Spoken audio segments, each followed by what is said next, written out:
por WhatsApp.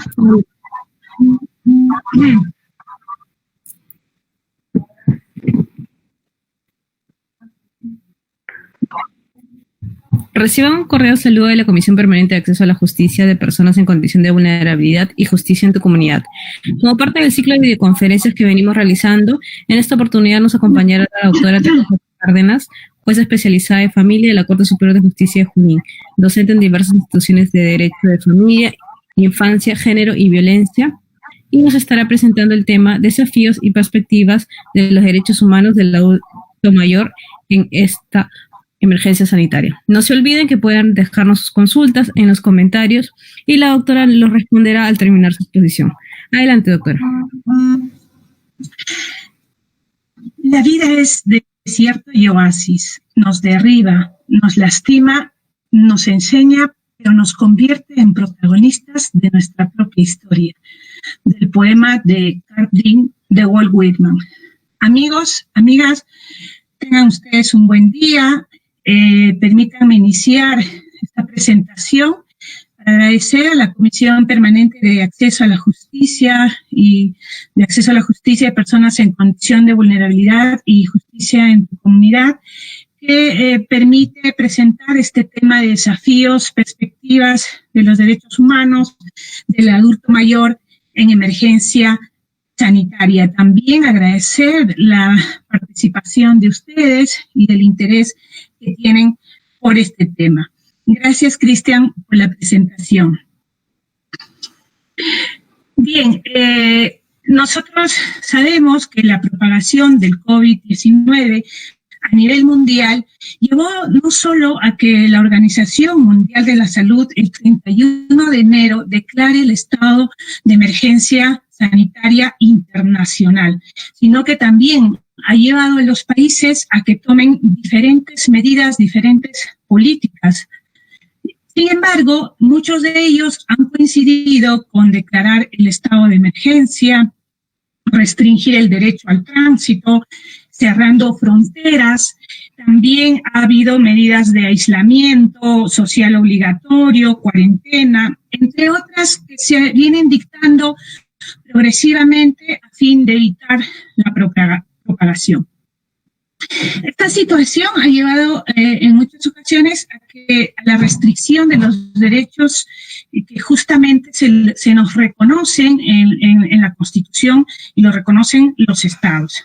Sin embargo, hay que aclarar que la Convención Americana de Derechos Humanos, en su artículo 27.2, no autoriza la suspensión, por ejemplo, del derecho a la vida, del derecho a la integridad, a la personalidad jurídica, a la protección de la familia y otros relacionados a un nivel de vida adecuado. Es evidente que la pandemia cogió al mundo desprevenido y reveló la debilidad de los sistemas de salud de grandes países y puso de relieve las desigualdades para poderlas ver de manera más directa. Esto lleva a que los derechos humanos dejen de ser narrativos para convertirse en una necesidad. Con este objetivo voy a estructurar el tema de la siguiente manera. Iniciaré por detallar cuáles son las condiciones especiales de vulnerabilidad del adulto mayor para poder evaluar las perspectivas de los derechos humanos de esta población antes de la crisis sanitaria, durante la crisis sanitaria y post-crisis sanitaria. También evaluaremos un poquito sobre las tendencias, los riesgos y los impactos de la emergencia sanitaria para podernos plantear algunos desafíos globales y nacionales que quizás podamos nosotros tener algún tipo de respuesta.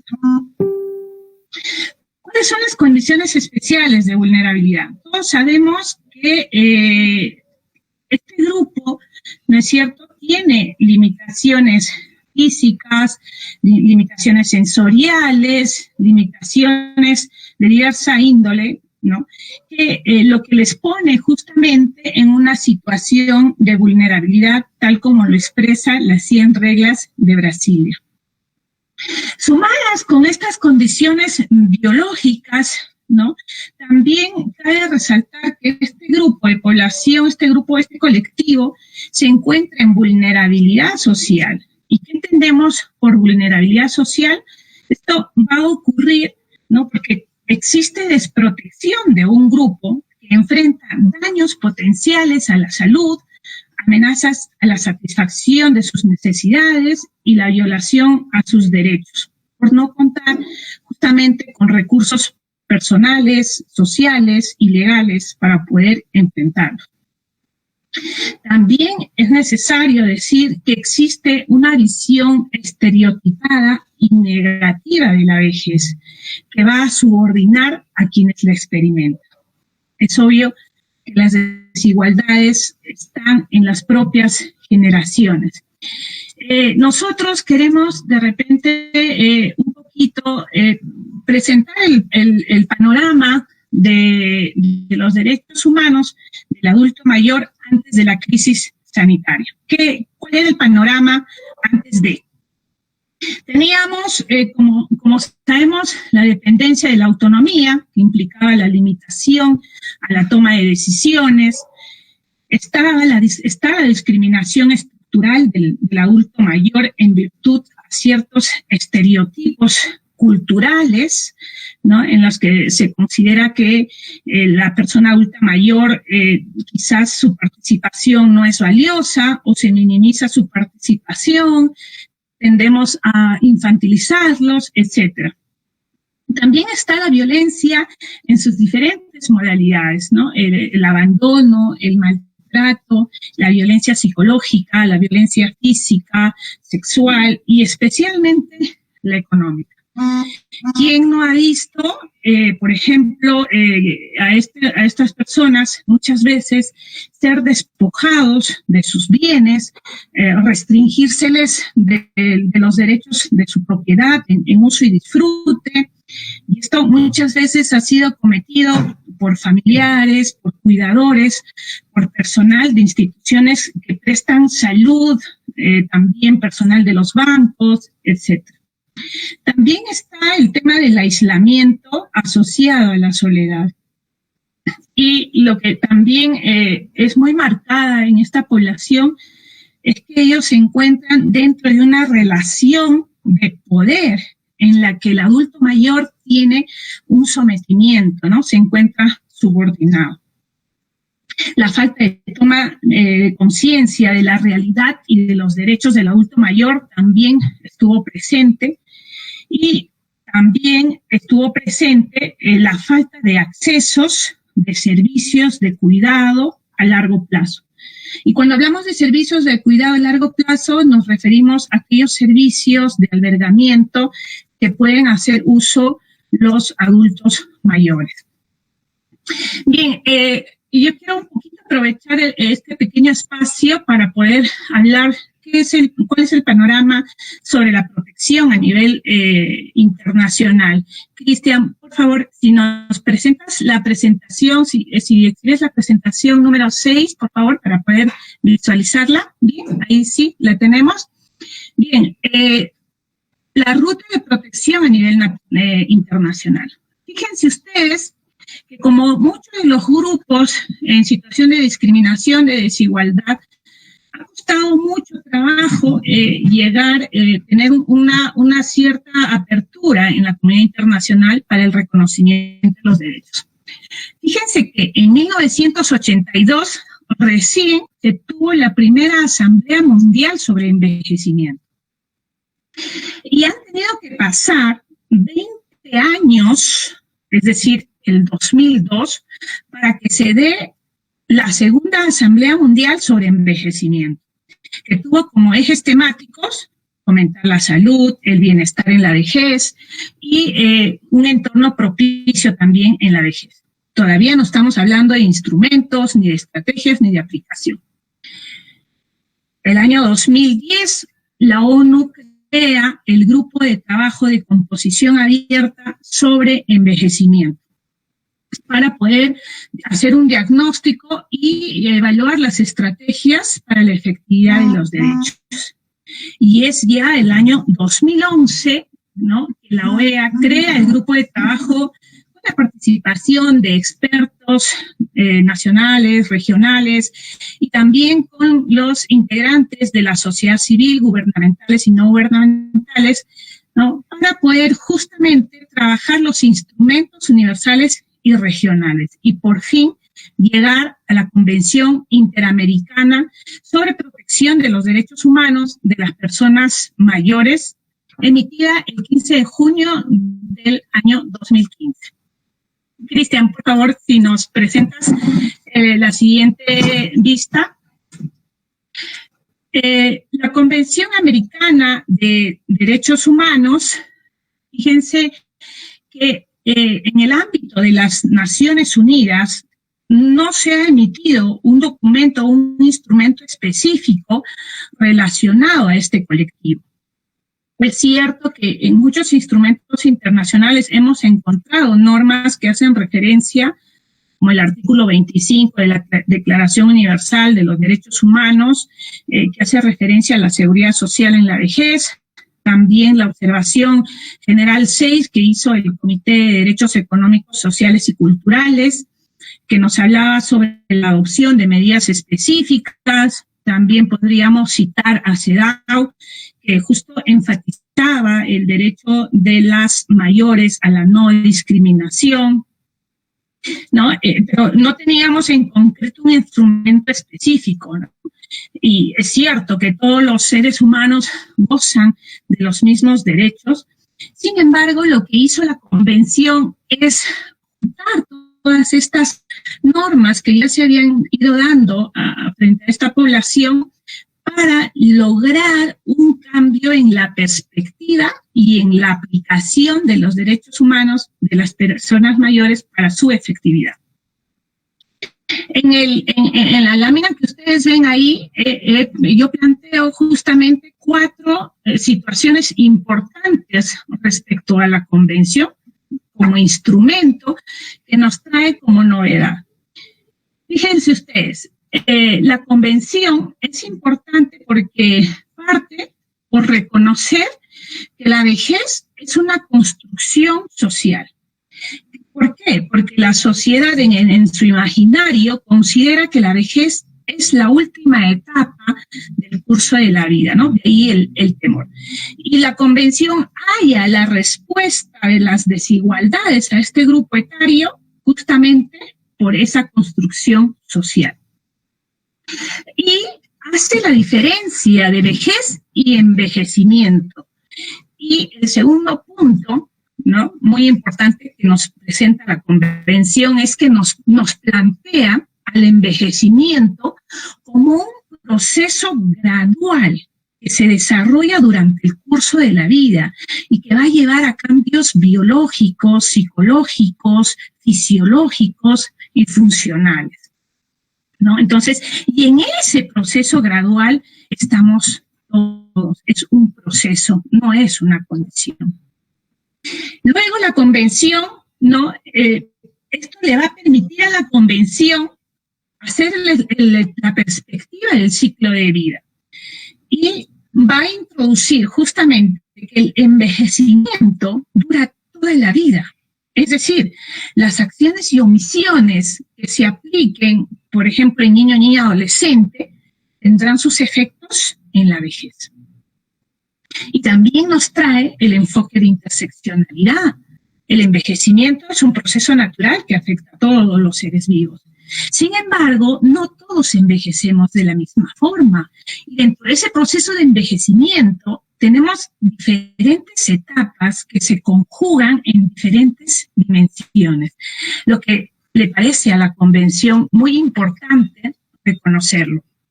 Si pasamos a la siguiente lámina, por favor, Cristian, si nos apoyas en eso. La Convención, yo lo he resumido para no detallar mucho en grupos, ¿no?, de derechos. Tiene una triple dimensión. Están los derechos emergentes, que quiere decir aquellos derechos que la Convención ha tenido que incluir, ¿no?, es el derecho a la dignidad en la vejez, el derecho a la independencia, a la autonomía, al cuidado. Y los derechos vigentes, los derechos vigentes, aquellos derechos que sí estaban en muchos instrumentos internacionales, pero sin embargo estaban no contextualizados con lo que quiere la Convención. Entonces la Convención agrupa estos derechos vigentes para darles nuevas interpretaciones y una ampliación de contenidos. Y en el tercer grupo no tiene a los derechos extendidos. ¿Qué son los derechos extendidos? ¿No? Por ejemplo, el derecho a la accesibilidad y a la movilidad personal, a las situaciones de riesgo en emergencias sanitarias. Este conjunto de derechos estuvieron siempre quizás invocados o citados en algunos instrumentos como la Convención de Personas con Discapacidad, pero no se detalló o estuvieron ausentes los adultos mayores. Entonces lo que hace la Convención es subsanar esa omisión. Y fíjense algo muy importante, ¿no? Que por este derecho de accesibilidad, ¿no? Bajo la enseñanza que nos dé la Convención de Personas con Discapacidad, también recoge los ajustes razonables a las personas adultas mayores. Y ya la Convención, en el artículo 29, si ustedes se pueden fijar, ya hablaba de situaciones de riesgo en emergencias humanitarias. Por favor, Cristian, si nos compartes la siguiente diapositiva. Esto es el panorama que hemos presentado a nivel internacional. Ahora, ¿cuál es el panorama a nivel nacional? A nivel nacional tenemos la Ley de Persona Adulta Mayor, la Ley 3490, que se promulgó el año 2016 y su reglamento el 2018. Básicamente nos presenta seis tipos de derechos, ¿no? Un derecho a la vida digna, plena, independiente, autónoma y saludable, el derecho a la no discriminación por razones de edad, a no ser sujeto de imágenes peyorativas, la igualdad de oportunidades, una vida sin ningún tipo de violencia, vivir en familia y envejecer en el hogar y en la comunidad. Qué difícil esto, ¿verdad? Y recibir atención integral e integradora de cuidado y protección familiar y social de acuerdo a sus necesidades. Esta ley nacional, digamos, recoge aspectos importantes. Sin embargo, no es lo suficientemente capaz, ¿no? Como para poder establecer los estándares y las estrategias y los mecanismos de aplicación e interpretación que nos trae la Convención, ¿no? De ahí la necesidad de la aprobación de la Convención que debería tener el Perú.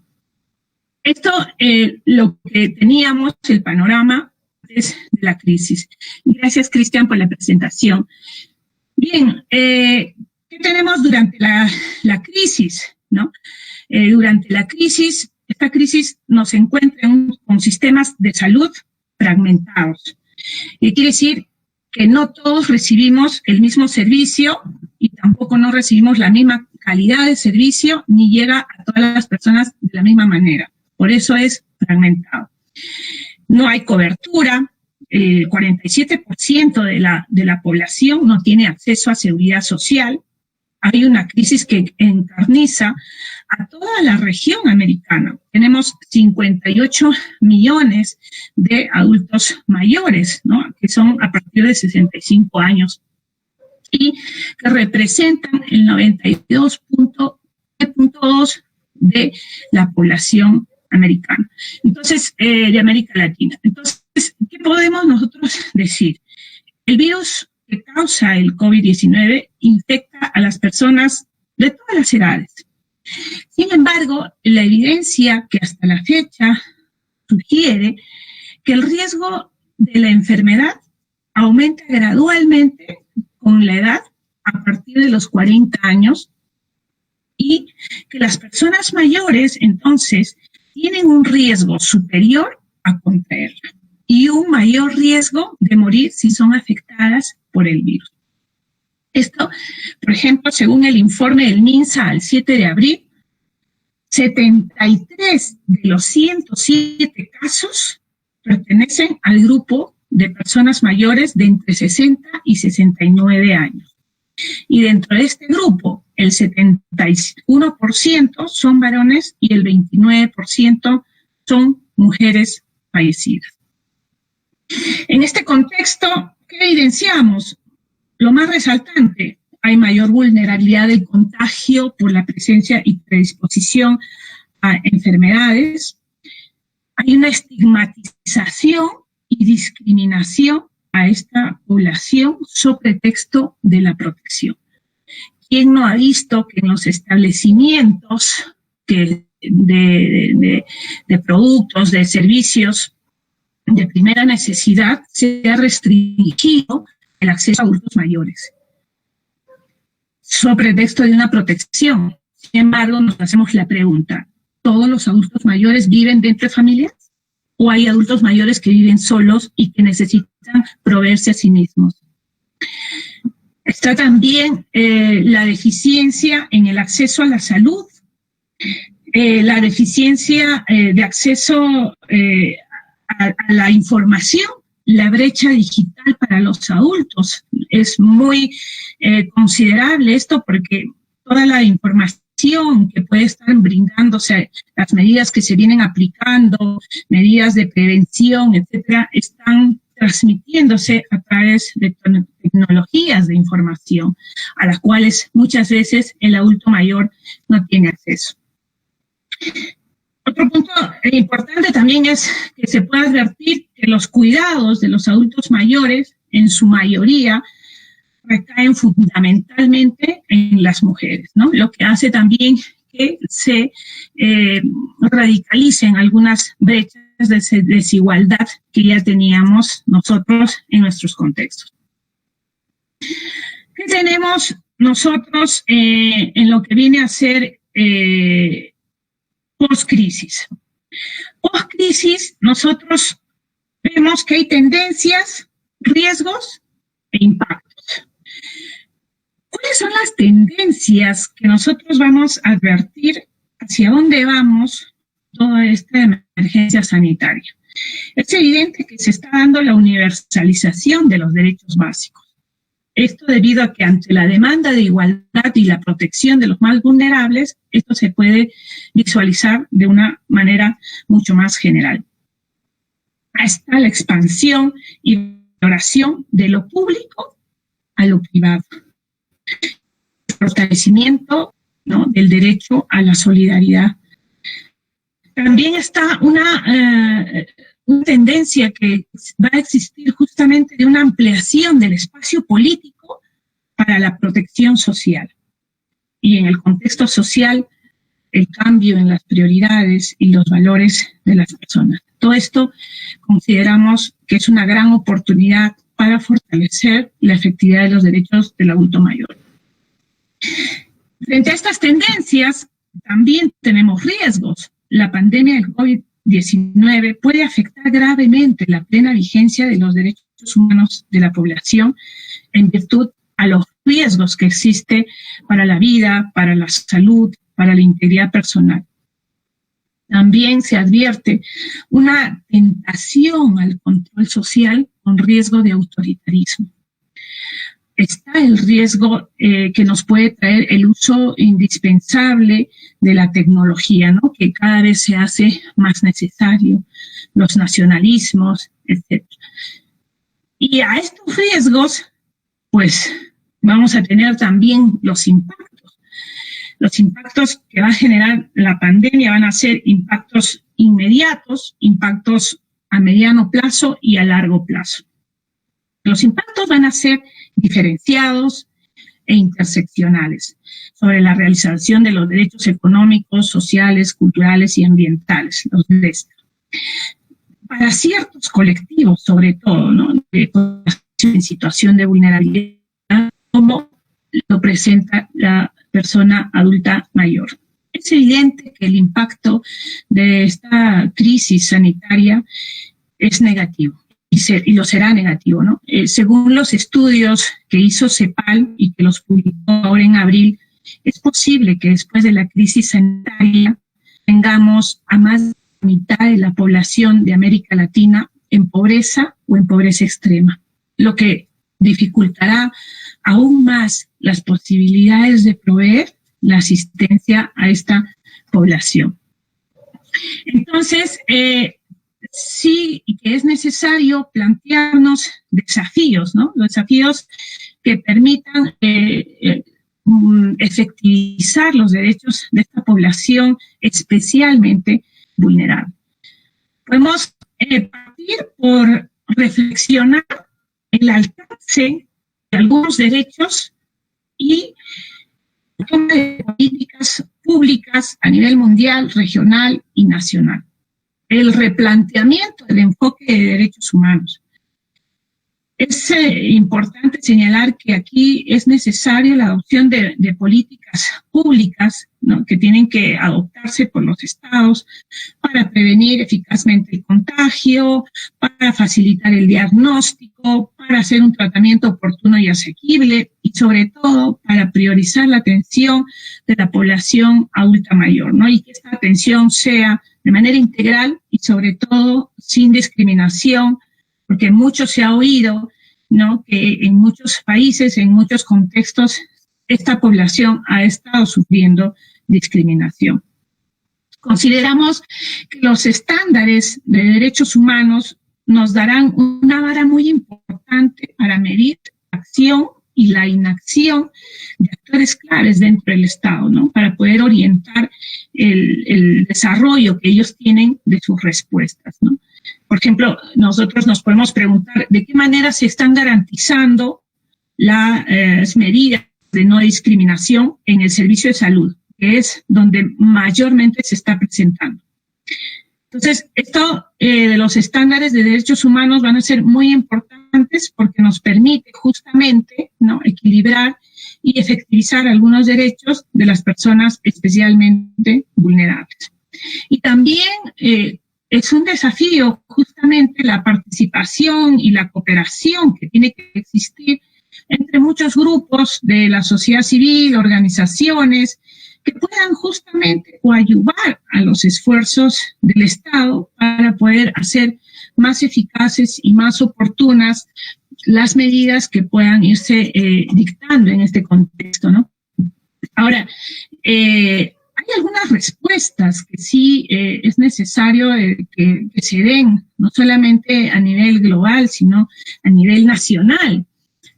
Ahí podemos nosotros trabajar 3 puntos, ¿no?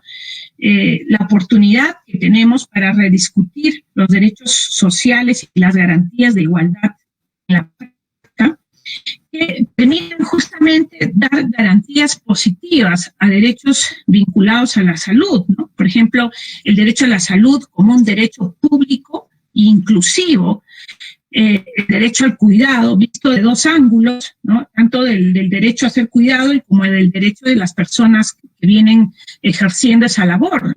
Ahí también ingresa el trabajo no remunerado, los derechos a la igualdad y a las garantías de la no discriminación, el derecho a la vida con dignidad, porque no es cualquier derecho a la vida, es un derecho a la vida con dignidad necesariamente. Garantizar el derecho a la subsistencia, ¿no? Y de ahí la reformulación de garantías y la adopción de respuestas globales. Es importante también lo que justamente introduce la convención y ha sido recogido también por CEPAL, ¿no?, la adopción del enfoque de interseccionalidad y el enfoque de derechos humanos que se deben aplicar en las políticas públicas.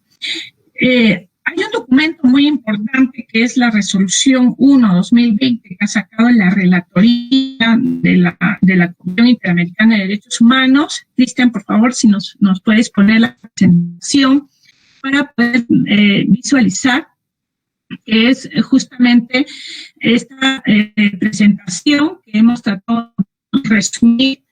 En cuanto a la adulto mayor, se presentan 5 recomendaciones. La primera es la inclusión prioritaria de los adultos mayores al acceso de los servicios de salud y sobre todo al consentimiento informado previo que debe fortalecer.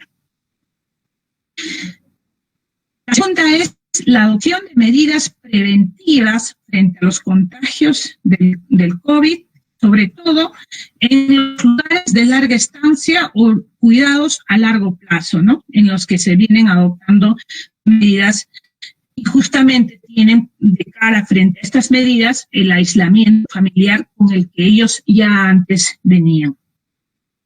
Y también la adopción de ayuda humanitaria, justamente para poder mitigar algunas situaciones especiales de vulnerabilidad de esta población. La tercera recomendación que nos da justamente es la medida de monitoreo y vigilancia contra la violencia y la accesibilidad de denuncias. Facilitar el acceso y mecanismos para las denuncias sobre violencia que puedan existir a esta población. Y la cuarta recomendación es, y nos parece muy interesante, es supervisar los protocolos médicos de las decisiones que se están tomando para prestar los servicios para la atención médica que se viene dando, no tanto sea de diagnóstico o de atención, frente al COVID-19 en personas adultas mayores. Discriminación alguna en los adultos mayores por su condición de edad.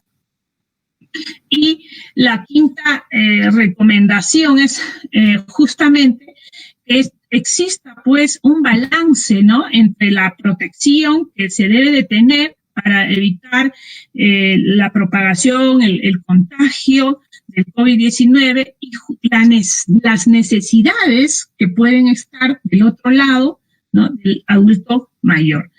Por ejemplo, las necesidades que tiene de tener un contacto o tener conexión con la familia, ¿no? Entonces, para esto, el comité señala como recomendación facilitar los medios de comunicación que se pudieran proveer para poder de repente mitigar o de alguna manera hacer ese balance.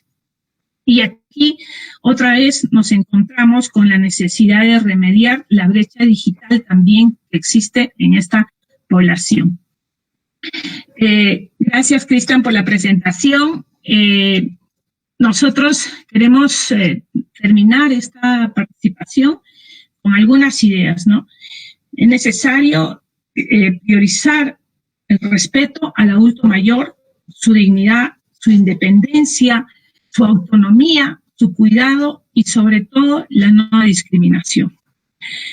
La imagen positiva del envejecimiento tiene que ingresarse, justamente tiene que conocerse y socializarse, que nos permite de repente empoderar a las personas adultas mayores en la sociedad para poder hacer un cambio a ese concepto negativo que tiene la vejez. Brindar oportunidades para que ellos puedan ser útiles, se puede incentivar el acceso a educación, a tecnología, es muy indispensable. Los adultos mayores en realidad deben ser valorados como fuente de conocimientos y de experiencias, porque ellos transmiten cultura y ellos tienen un gran potencial educador. Eso debe ser aprovechado por nosotros y por todas las generaciones que pretenden crecer y evolucionar como sociedad.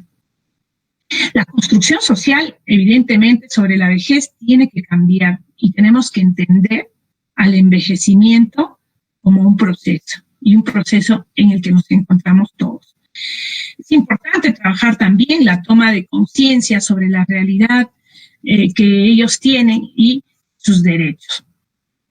Y algunas acciones que podrían plantearse, Cristian, si por favor nos ayudas con la siguiente presentación de algunas acciones inmediatas que se pueden plantear. A mí me pareció muy interesante plantear en síntesis 3, ¿no? Una que nos pareció muy importante y dicho sea de paso, en muchos organismos internacionales se ha comentado las buenas prácticas de muchos de los países, entre ellos Perú, que han tomado justamente en esta emergencia o en esta crisis sanitaria. Aquí debemos resaltar, por ejemplo, la red de soporte para el adulto mayor con alto riesgo y persona con discapacidad severa que lo dio el Decreto Supremo 26/2020. por la cual se hizo una transferencia de una partida de 40 millones.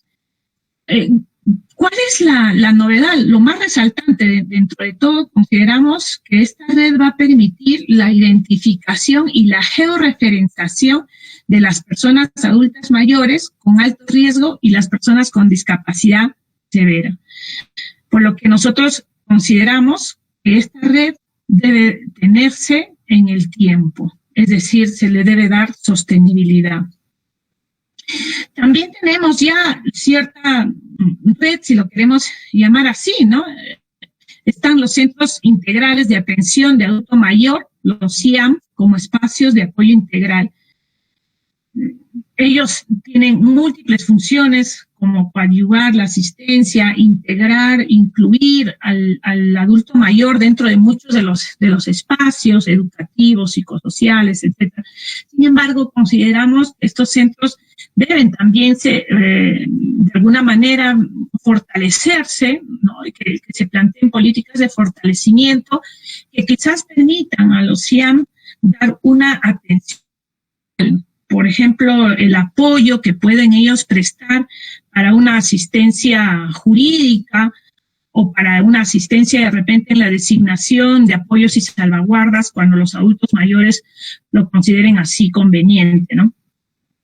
Y como una tercera acción, es indispensable que tiene que trabajar y caminar y abrir paso hacia la aprobación de la Convención Interamericana de los Derechos Humanos de las Personas Mayores, que si bien es cierto, el proyecto 2809 fue planteado el 5 de abril del 2018, no hemos tenido respuesta asertiva por parte del legislativo, pero sí que esta convención es muy importante porque recoge muchas estrategias de otros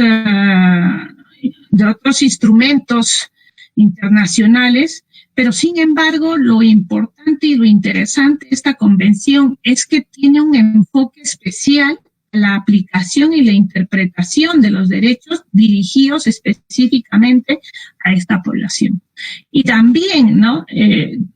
Justamente pretende establecer estándares mínimos para esta población, me parece rescatable, y que imponga también, por su carácter obligatorio o convencional, va a imponer de todas maneras un mecanismo de control internacional que va a poder hacerse un seguimiento a las medidas y a las políticas, si es que en caso el Perú, ¿no?, lo pudiera aprobar.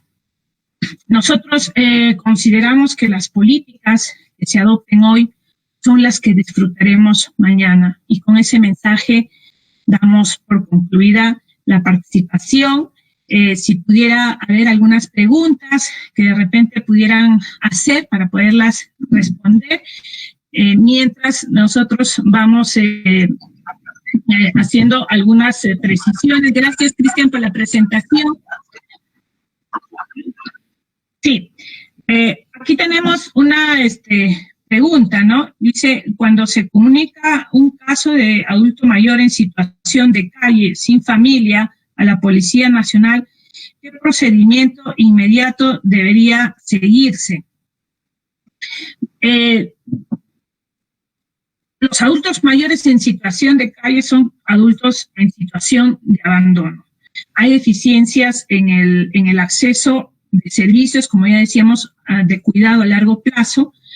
Sin embargo, con las comisarías se ha trabajado bastante para poder recepcionar las denuncias y poder hacer la búsqueda, ¿no?, de la familia extensa. No nos olvidemos que también podemos apoyar en algunas obligaciones alimentarias que se puede exigir si se identifican familiares. Nosotros a este tipo de casos en ocasiones lo hemos canalizado a través de la ley 3364 y el módulo de violencia.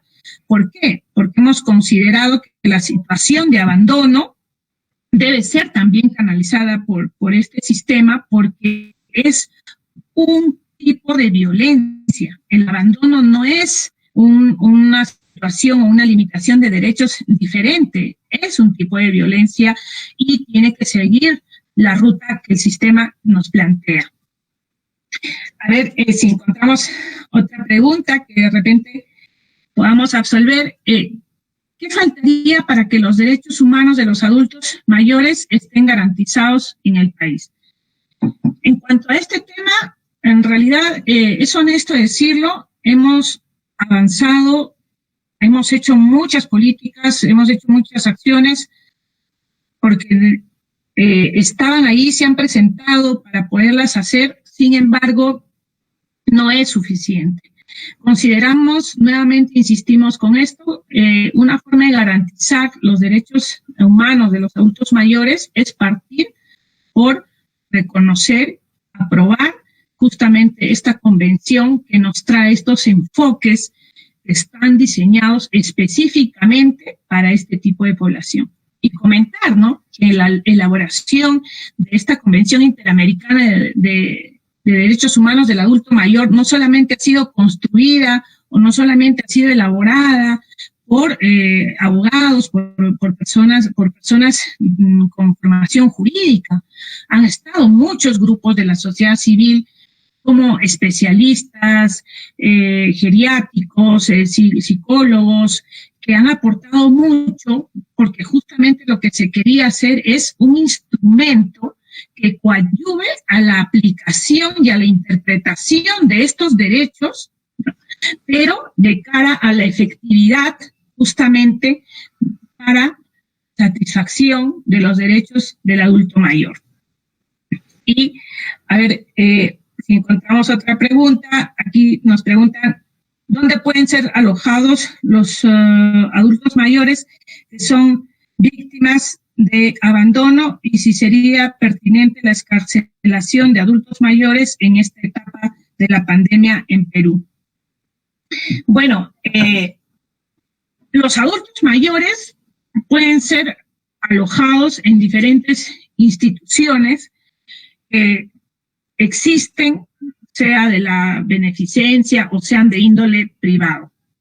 Claro, es cierto, ¿no? Estarán ustedes pensando, pero muchos de ellos no nos quieren recibir, sobre todo en los, si lo podemos llamar, hogares residenciales, que son públicos, tienen una capacidad para poder recepcionar a los adultos mayores en situación de abandono. Sin embargo, hemos tenido, sí, esa dificultad de que no nos han aceptado el ingreso, ¿no? Entonces, lo que nosotros en alguna oportunidad hemos hecho, quizás las medidas coercitivas, ¿no? Tampoco queremos nosotros tomar como medida el ingreso del adulto mayor a un centro residencial o a un albergue para su cuidado a largo plazo. Esto debe estar asociado también a medidas, ¿no?, que se pueden dar de manera individual en el adulto mayor, ¿no? Yo insisto con el hecho de que es necesario buscar a la familia extensa, ¿no?, que pueda responder a las obligaciones que tiene. Considero que hay mucho que trabajar en lo que vienen a ser responsabilidades alimentarias en esta población, ¿no? Y respondiendo la última pregunta que nos hacían, era si era pertinente la excarcelación de los adultos mayores. De hecho que sí, y justamente en estas recomendaciones que hace el Comité de Derechos Humanos, en la resolución 1, dentro de las medidas humanitarias que puedan tener y entre el balance de protección y necesidad que estábamos comentando, sí que la Comisión recomienda que necesariamente tengan que evaluarse los casos de adultos mayores privados de libertad. Y finalmente, acá hay otra pregunta, ¿no? En cuanto a las personas que internan a los adultos mayores en un asilo de ancianos y no las visitan, ¿podría considerarse esto como un caso de abandono o de violencia?